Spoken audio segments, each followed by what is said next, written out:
कराची में कचरे की कदर बढ़ गई।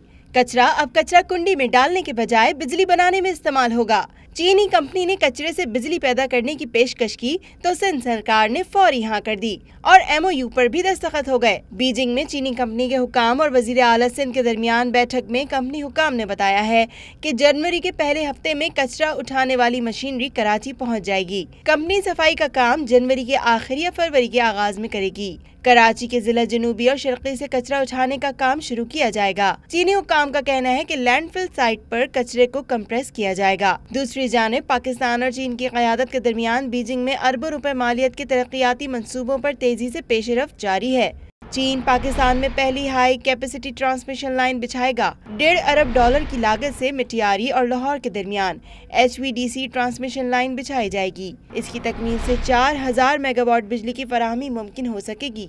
बीजिंग में मुश्तरका ताउन कमेटी इजलास में मुआहदा भी तय पा गया है। वज़ीर आला पंजाब शहबाज शरीफ ने मुंतखब नुमाइंदों से मुलाकात में इस अज़्म का इजहार किया कि अवाम किसी को CPEC जैसे मंसूबे में रखना डालने नहीं देंगे। कहा कि अरबों डॉलर की तारीखी सरमायाकारी से पाकिस्तान के दुश्मन परेशान और दोस्त बहुत खुश हैं।